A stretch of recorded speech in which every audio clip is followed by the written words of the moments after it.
보통 화를 잘 내는 사람에게는 아우 좀 참고 살아라고 말을 하고요. 화를 꾹 참는 사람에게는 그러다 병난다 좀 풀고 살아라는 말을 하는데요. 실제로 한 연구 결과에 따르면요. 화를 내는 사람은 화를 참는 것이, 화를 꾹 참는 사람은 화를 좀 표출하는 것이 건강에 유익하다고 합니다.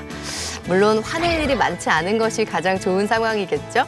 마음을 다스리는데 책만큼 좋은 게 있을까요? 오늘도 책 이야기 함께 하겠습니다. 인생 책방 책방지기 이지혜입니다. 책책책 인생 책책 책비싸 책수의 권진영입니다. 안녕하세요. 프로 지식 탐험가이자 책 소개해드린 작가 이시안입니다. 네, 첫 번째 코너 시대별 베스트셀러를 만나보고 있습니다. 자, 오늘은 어느 시간으로 가볼까요? 벌써요. 2020년, 21년까지였거든요. 오. 우리가 이제 80년, 90년대를 쭉 관통해서 거의 뭐 이제 근현대사, 현대사까지 왔습니다. 2020년은요. 이게 와 이런 일이 설마 있겠어라는 일이 두 가지가 일어났거든요. EU에서 네. 영국이 탈퇴를 한 거예요. 아, 브렉시트. 브렉시트. 네. 에이 설마 했는데 거기서 탈퇴하면서 야 이게 말이 돼? 하는 사건이 일어났었고 정말 이건 말도 안 돼라는 사건이 일어난 거 혹시 뭔지 기억나세요? 2020년. 나 알 것 같아. 2020년. 오, 코로나19. 아, 맞습니다. 맞아요. 진짜 충격적이었어요. 코로나19가 이렇게 3년 넘게 이렇게 길게 갈 줄 몰랐잖아요. 누가 상상이나 했겠어요? 그래서 그 연말 타종 행사도 비대면으로 진행됐었잖아요. 맞아요. 그리고 맞아요. 하도 집 밖에를 못 나가니까 신조어도 있었잖아요. 살이 확진자. 진짜. 야, 이거 진짜 쉽지 않았어요. 맞아요, 코로나19. 맞아요. 맞습니다. 일상의 소중함을 가장 깊게 느낀 해가 그때가 아니었을까 하는 생각을 하게 되는데요. 또 하나 있습니다. 우리에게 굉장히 의미 있는 건데요. 인생 책방의 첫 시즌이 2020년에 딱 시작이 되었거든요. 오. 네, 그때부터 이렇게 쭉 사랑해주신 여러분께 네. 진심으로 감사드립니다. 감사합니다. 네. 자, 2020년, 2021년 베스트셀러 만나볼까요?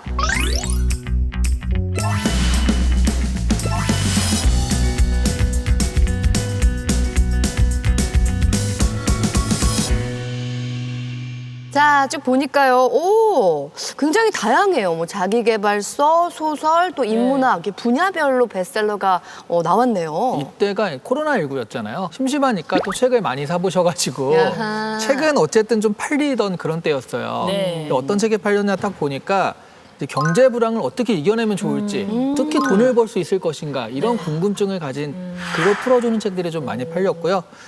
집에서 보내는 시간이 늘어나면서 자기계발서라든가 또 인문학에 대한 관심을 보여주는 그런 책들도 많이 팔렸습니다. 그러면 요 시기에 첫 번째로 만나볼 베스트셀러는 어떤 건가요? 네, 2020년 베스트셀러 1위를 한 책입니다. 이서윤, 홍주연 작가의 더 해빙입니다.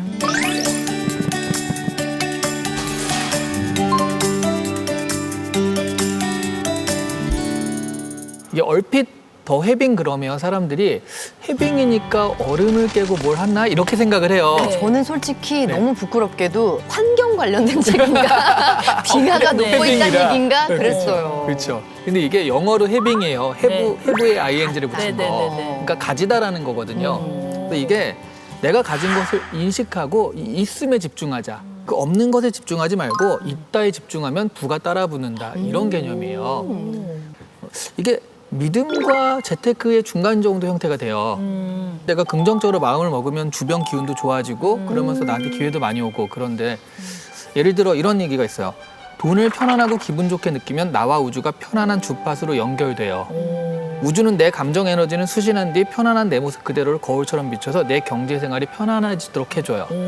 뭔가 자기가 좀 풍요롭고 있고 그런 마음을 가지면 밖에 어떤 행동이나 그런 변화 같은 것도 굉장히 너그러워지고 편안해지잖아요. 그 당시에 코로나 때문에 좀 부정적인 그 마음을 가졌던 사람들이 이 책을 읽고서 아 그래 좀 내가 긍정적으로 살아야겠어 라고 생각하게 할 수 있었던 책이죠. 근데 사실 저는 이 출판 방식이 굉장히 특별한데요. 네. 해빙이 역수출 신화거든요. 아마존이나 이런 데서 어느 정도 팔리고 한국으로 다시 와가지고 그 히트한 거라 자랑스러운 네. 외국을 먼저 개척하고 온 그런 책이라고 할 수 있죠. 자, 그러면 다음 베스트셀러 만나볼까요? 역시 이때 코로나 때문에 네. 집에 틀어박혀 있을 수밖에 없잖아요. 네. 그러니까 책을 많이 봤다고 했잖아요. 훨씬 더 많은 비중으로 TV도 많이 봅니다. 맞아요. 그렇지. OTT 엄청 발전했잖아요. BTS가 TV에서 이 책을 읽는 모습이 나왔어요. 오. 그래가지고 이 소설이 역주행을 해가지고 빵 차트에 오르게 됩니다. 따라 샀구나. 역시 우리 BTS는 정말 영향력이 대단해요. 어떤 책인지 너무 궁금한데요. 네, 2020년 베스트셀러 3위입니다. 네. 아몬드예요. 아몬드. 네.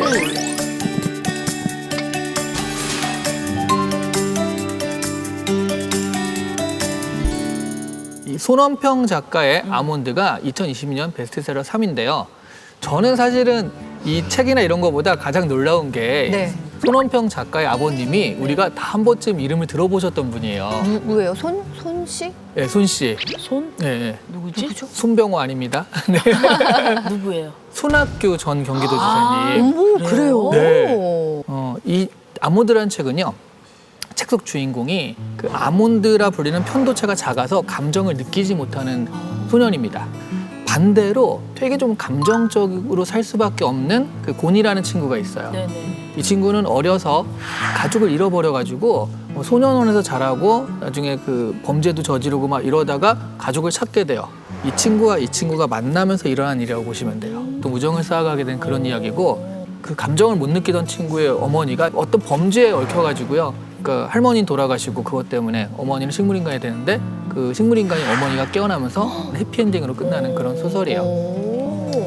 감정을 느끼지 못하는 주인공이었는데 식물인간 어머니가 깨어나는 걸 보면서 눈물을 흘렸다라는 장면에서 야, 그래도 해피엔딩으로 끝났다는 맞아요. 생각이 들었는데 이렇게 감정이 단절된 주인공을 보면서 아, 나는 과연 다른 사람들에게 얼마나 공감하고 살고 있나? 이런 좀 질문을 스스로에게 좀 던질 수 있었던 것 같아요. 그러네요. 그럼 다음에 소개해줄 책은 어떤 건가요?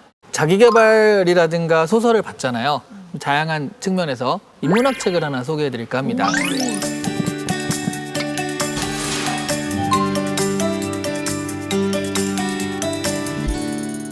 2021년 베스트셀러 5위입니다. 네. 한 번쯤 들어보셨을 것 같은데요. 소크라테스 익스프레스라고요. 에릭 와이너 작가예요. 이게 일반적으로 철학은 그 철학 얘기를 하면 저 멀리 있어서 뭐 소크라테스가 이랬네, 아리스토텔레스가 이랬네 하고 끝이잖아요. 네. 그러니까 이거는 그러니까 소크라테스처럼 질문하기라든가 이런 얘기를 하면서 우리 삶에 직접적인 적용하는 얘기를 해줘요. 철학자의 어떤 재밌는 개인사 같은 경우도 있고 그리고 여행에서 만난 사람을 철학자와 연결해가지고 풀어냄으로써 독자들이 좀 쉽게 접할 수 있는 철학이 된 거죠. 프랑스의 사상가 모리스 리즐링이요. 결국 인생은 우리 모두를 철학자로 만든다라고 하는데 결국 우리가 철학을 계속 좀 어렵지만 계속 어쨌든 뭔가 접하려고 하는 거는 우리 인생 자체, 우리의 삶 자체가 철학이 아닌가. 그거에 많이 공감하지 않나 싶기도 합니다. 너무 멋진 말이네요. 우리가 인생을 좀 더 잘 살아내기 위해서 어떻게 살아야 하는지 나 스스로에게 좀 질문을 던지는 순간 그게 바로 철학자가 되는 순간이 아닌가 하는 생각을 하게 됩니다. 자, 지금까지 아는 척 책방 함께했습니다. 다음 주도 기대할게요.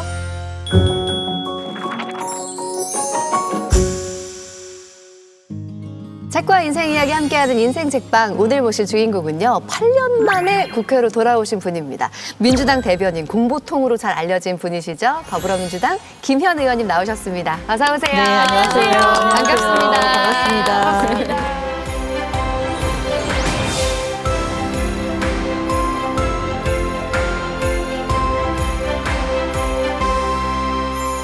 네, 지금 당직으로 국민소통위원장 맡고 계시는데 지난 11월에 대국민소통당 발대식을 개최를 했더라고요. 네. 앞으로 하실 일이 굉장히 많을 것 같은데 어떤 네. 계획 갖고 계세요? 국민들과 직접 소통을 해서 저희 더불어민주당이 하는 일과 역할을 알려나가는 일이 국민소통위원회의 임무이고요.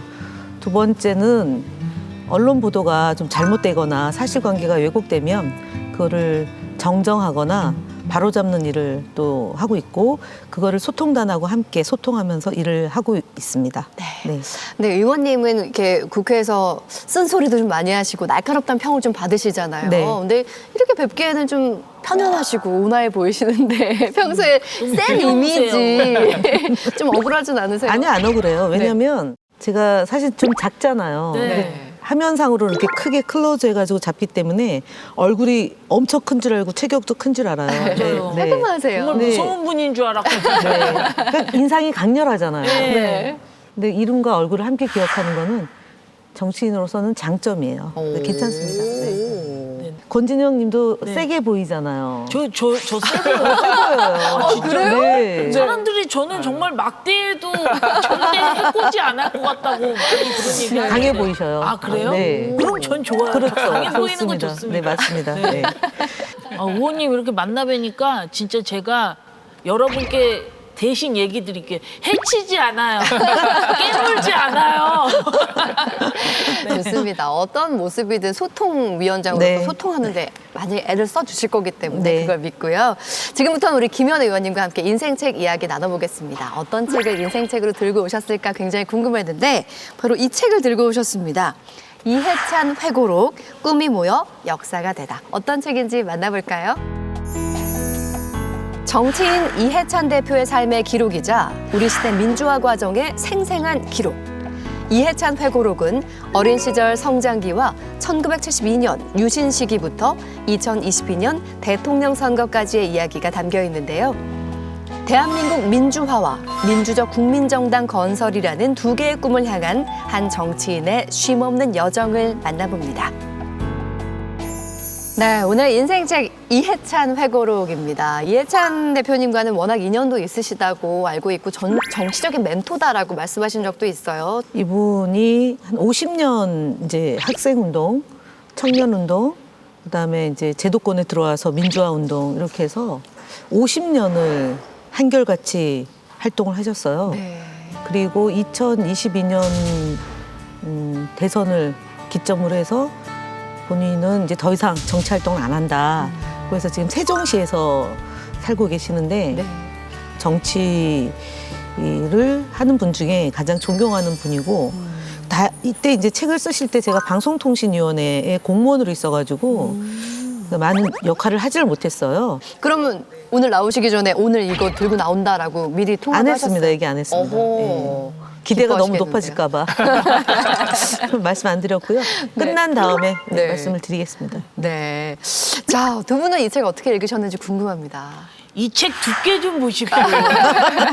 두께가 500페이지 넘 읽기도 600페이지 전에 가까이. 아유 좀 지루하지 않을까 이게 지레 겁먹게 되는 책이었거든요. 네. 근데 이 책을 읽어보니까 그 이분의 개인적인 정치적인 삶에 우리가 알고 있는 정치사가 쫙 펼쳐지니까 생각보다 술술술술 읽히더라고요. 네, 네. 그리고 여기에서 가장 기억에 남는 문구가 생각나는데 실패해도 좌절하지 않는다. 그리고 못한 것은 또 하면 된다. 이런 문구가 너무 멋있죠. 네. 네. 기억에 남더라고요. 그게 저한테도 딱 적용이 되는 단어거든요. 그래서 못 웃기면 또 웃기면 되죠. 뭐 오늘 출연 못하면 다음에 또 하면 되죠. 그렇죠. 뭐. 네. 작가님은 어떠셨어요? 아 근데 저는 진짜 이게 너무 두껍잖아요. 네. 그래서 살짝 훑어보고 그냥 가야겠다 생각했는데 네. 밤을 샜어요. 진짜요? 너무 재밌어요 생각보다. 맞아. 재미 술술술 넘어가더라고요. 그리고 약간 이런 비사가 같은 거 있잖아요. 그러니까 가령 뒷이야기. 서울대 광장서적하면 굉장히 유명한 사회과학 서점인데 거기 창업자시고 네. 그리고 돌베개 출판사의 창업자시고 네. 내가 아는 여기가 그거라고 깜짝깜짝 놀랐어요. 서울곰탕도 창업자시고요. 음식점도 하셨어요. 창업 전문가시네요. 그리고 또 여기 우리 그동안 나왔던 국회의원님들 보면 네. 김대중, 노무현, 문재인 대통령 많이 얘기하는데 네. 이해찬 대표님의 시각에서 이렇게 보니까 네. 우리가 이렇게 봤던 걸 또 다른 시각으로 보는 거잖아요. 그러다 보니까 저는 진짜 너무 재밌더라고요. 오, 그렇군요.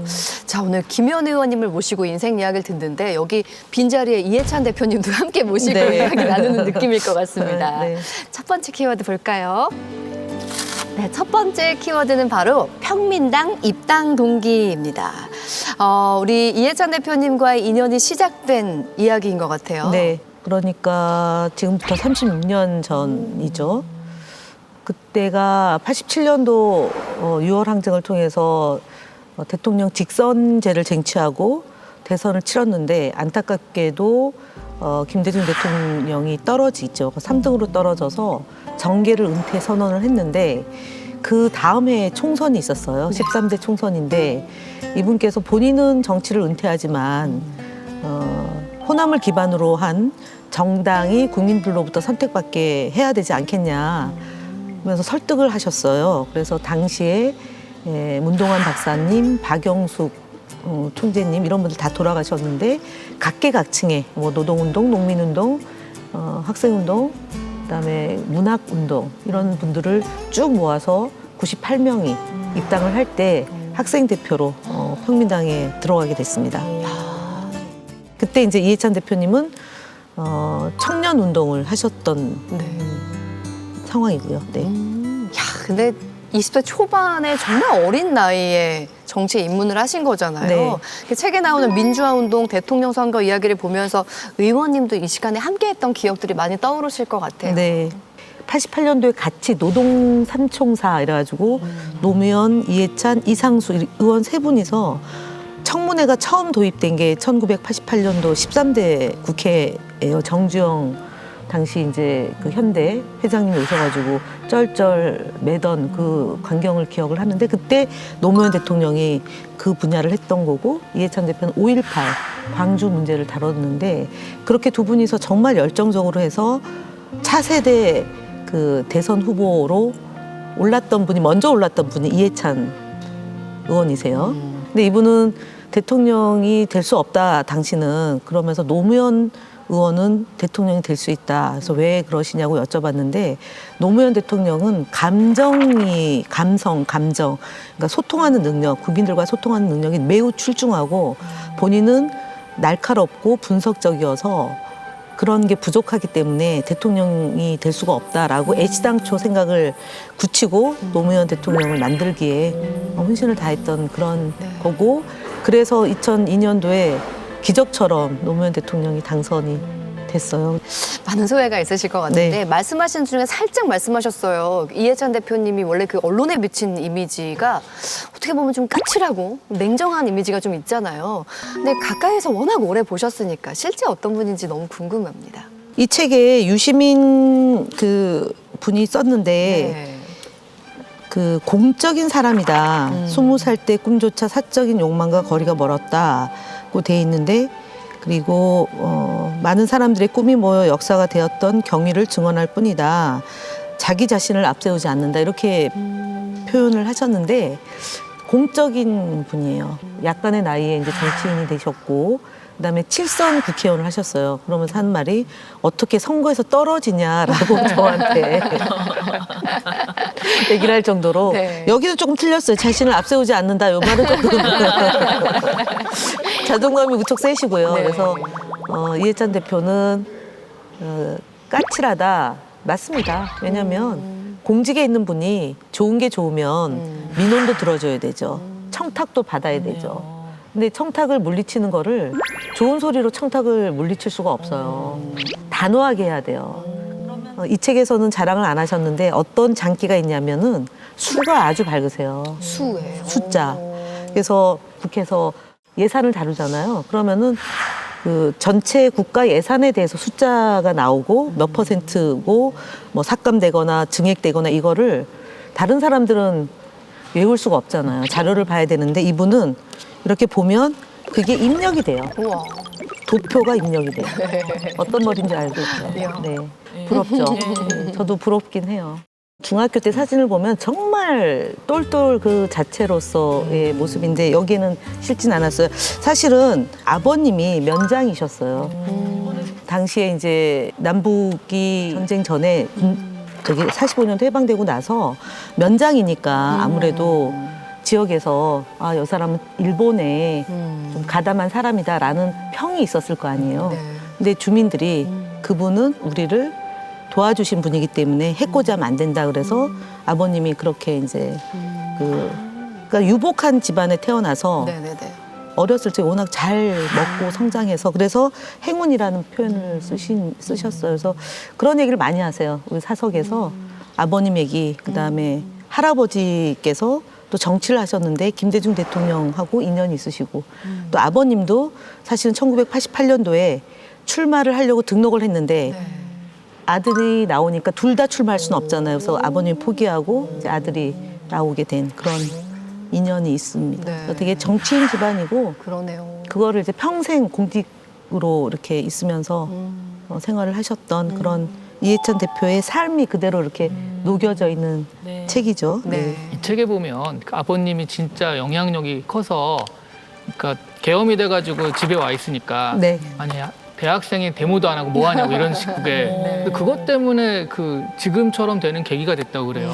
엄청 큰 영향을 미쳤다고 맞습니다. 하는데 그러니까 유신이 선포가 되니까 대학교가 다 문을 닫았잖아요. 네. 그러니까 이제 학교를 못 가니까 집에 가서 쉴 요량으로 갔는데 밥상에서 유신은 그냥 유신이 아니다. 이건 영구 집권을 가는 거니까 반드시 막아야 된다. 그래서 그러니까 이제 옆에 있던 분이 고모님인가 그러셨는데 아이 그래도 밥이라도 좀 든든히 먹이고 며칠 쉬다가 올라가게 하지 그렇게 하냐 그랬더니 아니라고 당장 올라가라고. 그래서 당장 올라와서 그때부터 사람들을 규합해서 시위를 주동하고 그래서 유신 독재 그러니까요. 타도 투쟁을 하시고 본인이 하신 말을 그대로 실천하시는 분이죠. 우리 의원님 어릴 때 어떠셨어요? 어릴 때 뭐 기억에 남는 에피소드 같은 거 있으실까요? 예, 포목점. 네. 그러니까 이제 요즘은 뭐 이렇게 만들어서 팔기도 하는데 옛날에는 옷감만 팔아요. 제가 태어났을 때는 골목, 그러니까 시장 골목에서 태어났고 제가 좀 늦둥인데 그러다 보니까 이제 사람들이 모여 있으면 거기서 이렇게 보고 어떤 얘기 하나 이렇게 듣고 왠지 말에 다 참견하셨어요. 네, 맞습니다. 예. 그래서 애늙은이처럼 애늙은이요. 네, 이렇게 그래- 귀여우신데. 그러고 이제 그 장사를 하니까 네. 장사를 배우게 되잖아요. 그래서 저 사람은 물건을 사러 온 사람, 간을 보러 온 사람, 어머. 또 그냥 들러가는 사람, 내지는 내가 싸게 샀나 비싸게 샀나를 확인하러 오는 사람, 다양하잖아요. 네. 눈치가 엄청 빠르셨나 그 봐요. 눈치가 백단이다. 하하. 제가 관상을 봅니다, 저도 누구처럼. 네. 꼬맹이가 그럼 관상이 안 좋아. 누가 안 좀 펴. 막 이러고 그러셨을 할머니가 그러니까 저가 강릉인데 네. 거기가 이제 분단이 딱 되면서 옛날에는 같은 곳이었잖아요. 위아래 윗집 아랫집이 같은 동네였는데 네. 이게 나누면서 북한 사람이 되고 남한 사람이 된 거잖아요. 네. 그러니까 되게 그런 것을 가슴 아파하셨어요. 근데 이분이 얼마나 현명하냐면 운동하지 말라는 소리를 해봐야 제가 할 말안 들을 건데 거 아니에요. 굳이 그걸 말려서 기운을 소진하는 것보다는 다치지 마라. 예, 운동은 해야 된다. 그리고 또 유명한 어록이 있는데 할머니가 가난한 평등이 좋다. 가난하지만 같이 사는 게 좋다. 그게 필요하다. 이런 얘기를 하셨어요. 좀 약간 이해찬 대표의 아버님과 네. 같은 그런 지혜로운 분이셨어요. 그래서 되게 그게 늘 이제 제가 힘들고 좀 이게 가는 길이 맞나 할 때마다 떠오르는 단어가 가난한 평등이 좋다라고 얘기했던 외할머니 말씀이 늘 저를 이렇게 흔들릴 때 바로 세워주는 그런 교훈과 같은 말씀이에요. 네. 자, 어린 시절 이야기부터 쭉 듣다 보니까 여장부로 잘하시는데 그 과정에서 뭔가 독불장군처럼 자라는 게 아니라 함께 사는 방법들을 네, 고민하셨다는 그렇습니다. 생각이 네. 들어요. 그렇게 시작한 정치 생활 계속해서 키워드를 통해서 살펴보겠습니다. 자, 두 번째 키워드는 바로 첫 여성 춘추관장입니다. 참여정부였잖아요. 네, 맞습니다. 그때 최연소 여성 춘추관장으로 임명이 되셨습니다. 근데 어떻게 보면 영예로우셨을 것 같은데 주변에서 당시에 반대가 많았다고 들었어요. 국회 방송도 기자들이 있는데 대부분이 남자잖아요. 그리고 이제 김대중 대통령 그 이전의 정부에서는 이제 골프도 치고 접대도 해야 되고 또 이제 야간에는 음주도 해야 되고 그리고 민원도 해결해야 되는 일이 있어요. 그럼 아무래도 남성이 하는 게 좀 편하잖아요.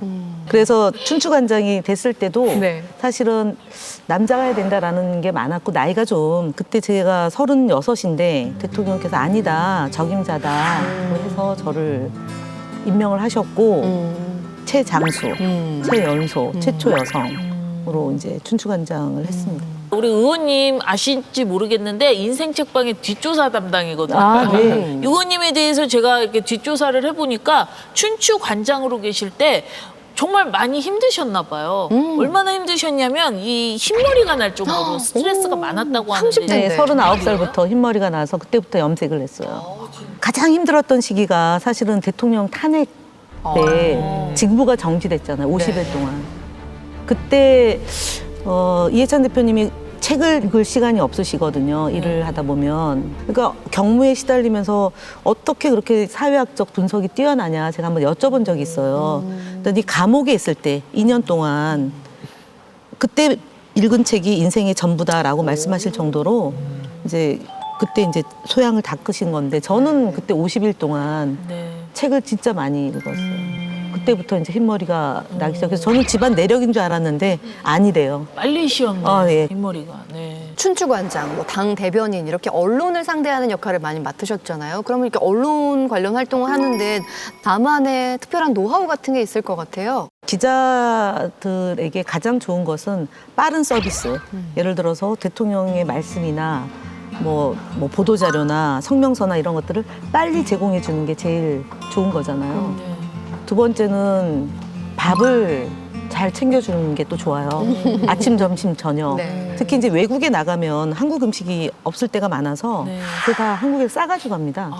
그래서 그거를 제가 이제 청와대 안에서는 왜 그걸 계속 하느냐 반대 여론도 있고 그러니까 끊어야 된다라고 이제 주장하는 분도 있었는데 제가 끝까지 고집을 했어요. 저랑 이제 기사 때문에 많이 언쟁도 하고 목소리도 높이고 왜 기사를 이렇게밖에 안 해주냐, 왜 왜곡하냐, 뭐 이러고 하면 대통령께서는 그거를 언론 중재위 뭐 이렇게 해서 하라, 소송해라 이제 이렇게 하는데 저는 소송보다는 현장에서 이렇게 바꾸고 조종하는 일을 하는데 그게 그 뒤에도 쭉 이어진 거고 김밥 싸가지고 기자실에 막 50줄 쌓아서 와. 이렇게 도시락에 주면 배달하는 김밥과 제가 싸온 김밥의 맛에 차이가 나잖아요. 직접 싸셨다고요? 네, 그럼요.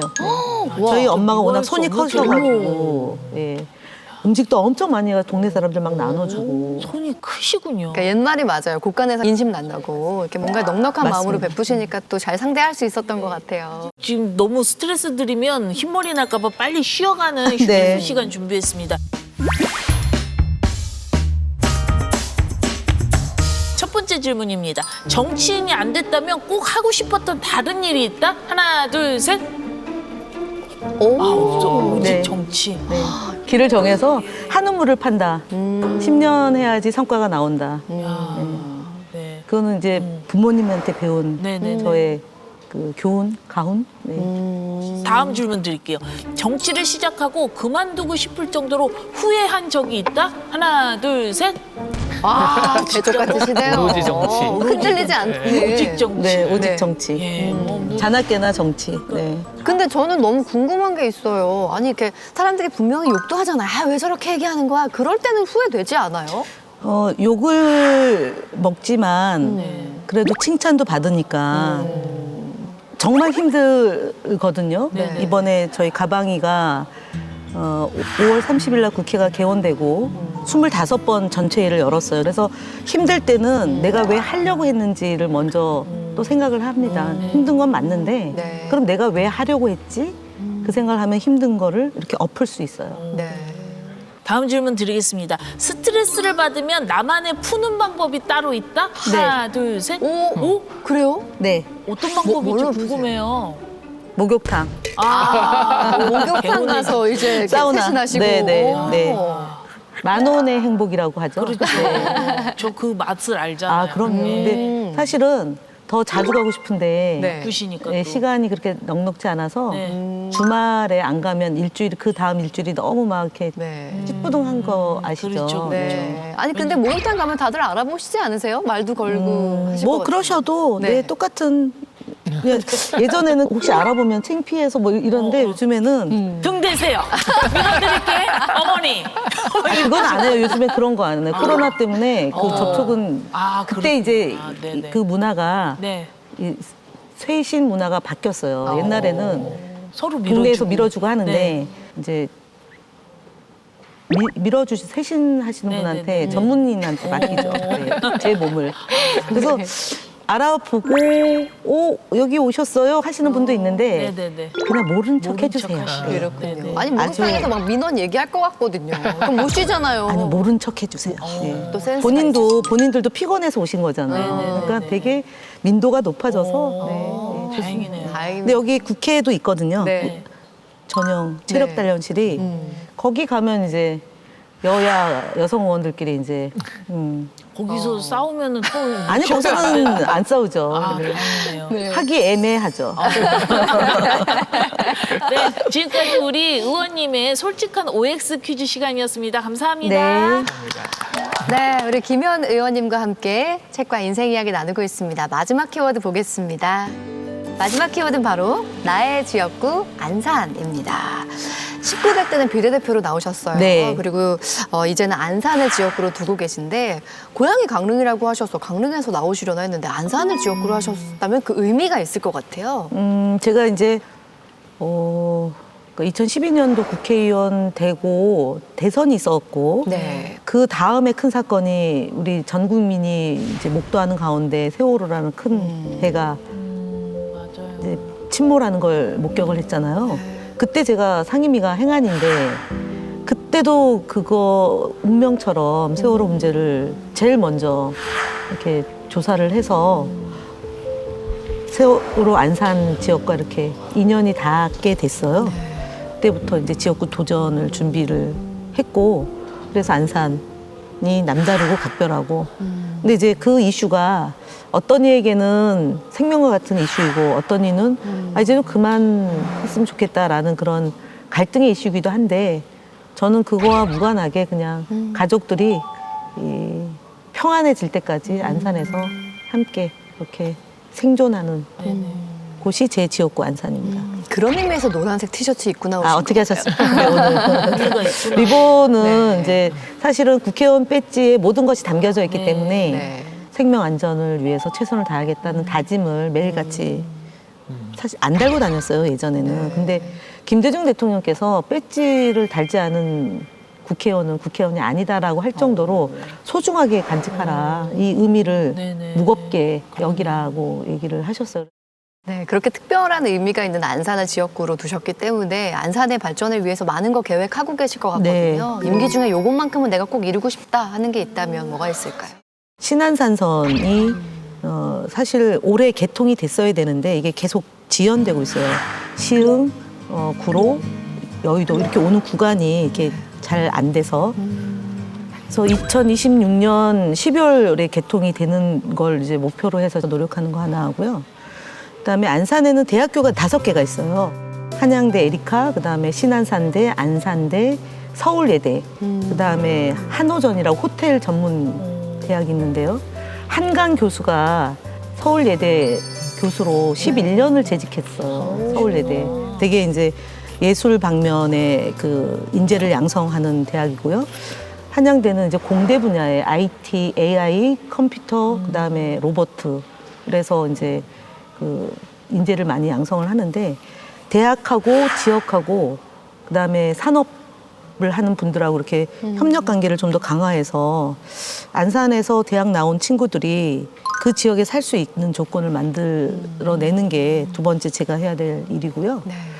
세 번째는 이제 앞서 얘기했던 생명 안전을 소중하게 여기는 그런 랜드마크를 만드는 게 지금 안산의 과제예요. 오늘 왜 운동화를 신고 나오셨는지 알 것 같습니다. 맨날 뛰어다니면서 할 일이 정말 많으실 것 같아요. 구두를 신을 수가 없어요. 네. 자, 오늘 가져오신 인생책을 통해서 꼭 전하고 싶은 메시지가 있다면 어떤 네. 걸까요? 마치며에 좌절은 없다. 또 하면 된다. 아까 우리 권진영 네. 개그우먼께서도 네. 말씀하셨고 대선은 졌지만 희망은 남아 있다. 네. 졌다. 그러면 이길 때까지 하면 되지 뭐. 그게 3월 9일 대선 진 다음 날 3월 10일 점심 때 이해찬 대표님이 저희 후배들한테 하신 말씀이에요. 그래서 정성을 좀 더 기울여서 정치를 해라. 그렇게 얘기를 하셨거든요. 그래서 제가 사실은 이해찬 회고록보다 더 좋아하는 책이 한 권 있긴 해요. 네. 김대중 자서전이 그 책이 2권이거든요. 네.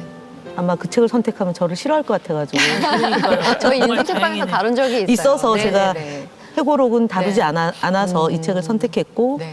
또 한 권 있었어요. 근데 그것도 다뤘더라고. 이재정 의원이 2022년도인가 새 여자를 다뤘는데 그 새 여자가 사실은 저희 강릉여고 선배 조선희 작가가 쓴 책인데 그 책도 정말 권해드리고 싶었어요. 근데 네. 이 책은 누구도 추천을 안 해서 제가 오늘 가져왔는데 오늘 계기로 좀 많이 팔릴 걸. 좀 선전 좀 많이 해주세요. 잘 나갈 것 같아요. 그래요? 근데 이 책이 생각보다 무거워요. 그러니까 두께가. 그래서 두께만 비용도 그렇지 책은 술술 잘 책은 근데 싸요 생각보다 23,000원밖에 안 하니까 전자북도 있어요. 네, 맞아요. 최근에 노벨 문학상을 받아가지고 도서 구입이 굉장히 많이 늘어서 다른 책들이 안 팔린대요. 그래도 좋아요. 근데 이 책은 꼭 사주세요. 네, 오늘 역할을 제대로 하고 계신 것 같습니다.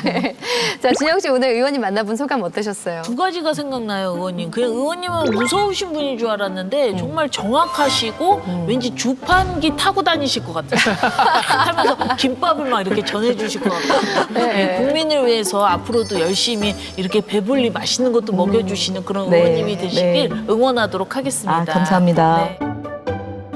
자, 이산 작가님 간단한 추천평 부탁드릴게요. 근데 전 이 책에서 진짜 인상 깊었던 게 그 인터뷰 하시는 분이요. 막 어떤 에피소드를 얘기해요.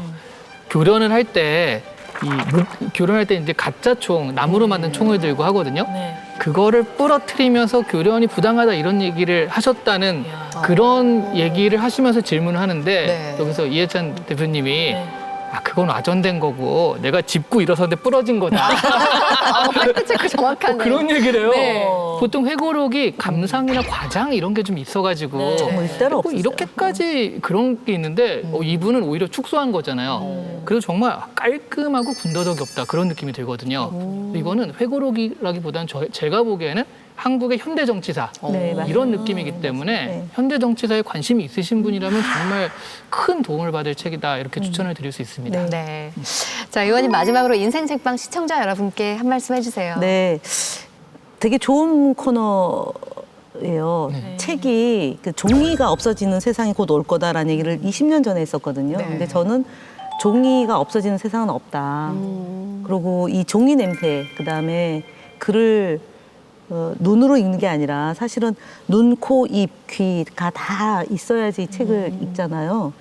그리고 많이 읽으면 대한민국의 이 한글이 정말 우수하거든요.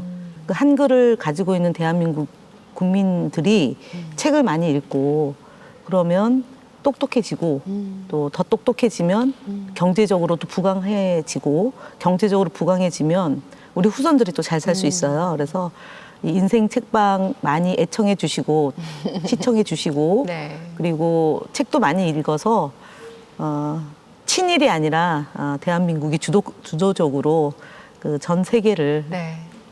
운비해 나갈 수 있는 그런 세상을 꿈꾸며 네. 인생 책방 응원합니다. 네, 맞습니다. 오늘 정말 여기 빈자리에 이해찬 의원님 모시고 이야기를 나눴는데 가장 존경하는 정치인이라고 하셨잖아요. 네. 이해찬 의원님께 영상 편지 한번 띄워볼까요? 네. 50년 동안 학생운동, 청년운동, 민주화운동을 위해서 헌신해왔고 노력해 오신 점을 후배들은 진짜 이해찬 대표를 귀감으로 생각합니다. 이제 좀 건강 챙기시고요. 그리고 다음 대선까지 이 세종에서 서울까지 왔다 갔다 하면서 지혜를 주실 것을 부탁드리고 저도 이해찬 대표랑 입당 동기 김현 남부럽지 않은 정치인 되겠다 약속드립니다. 이해찬 대표님 사랑합니다. 존경합니다. 좋습니다. 20대 때 학생운동하면서 가방에 먹을 걸 싸 들고 다니고 청와대 출근하면서 김밥을 싸서 사람들의 마음을 사려고 했던 그런 노력들, 그런 소통을 위한 노력들이었다는 생각이 드는데 앞으로도 국민 소통을 위해서 열심히 일해주시기를 네, 부탁드립니다. 그러겠습니다. 네. 지금까지 더불어민주당 김현 의원님과 함께했습니다. 고맙습니다. 네, 감사합니다. 네.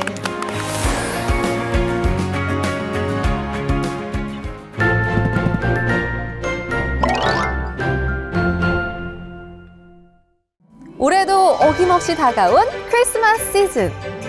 오늘은 크리스마스를 주제로 한 책들 준비했는데요. 국회도서관과 함께하는 화제의 도서 코너도 있으니 기대해 주시고요. 그럼 크리스마스의 다양한 이야기가 담긴 책 속으로 지금 출발해 보겠습니다. 내 이름은 여경. 나는 크리스마스에 태어났다. 그리고 오늘은 내 15번째 생일이다. 그런데 나만큼 최악의 크리스마스를 보낸 사람이 또 있을까? 절친과의 선약도 취소하고 가족 모임에 참석했건만 난데없이 부모님의 이혼 통보를 듣고 친구한테는 절교까지 당했다. 그런데 이건 예고편에 불과했다. 정말 듣기만 해도 마음이 답답해지는데요. 날마다 크리스마스는 경의 시선에서 자신을 둘러싼 문제를 해결해 나가는 고군분투기를 그린 책입니다.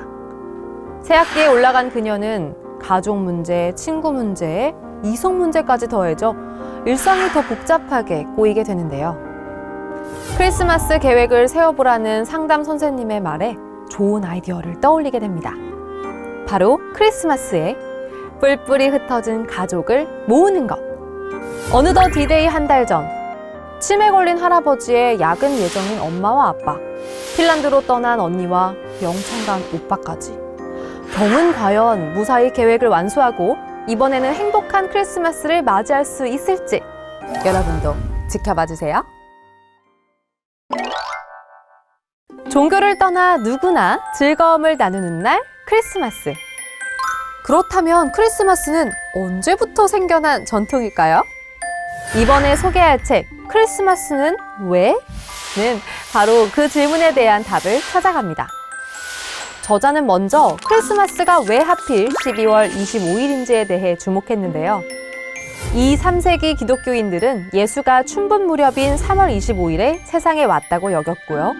9달 후인 12월 25일에 예수가 태어난 것으로 결론을 내렸다고 합니다.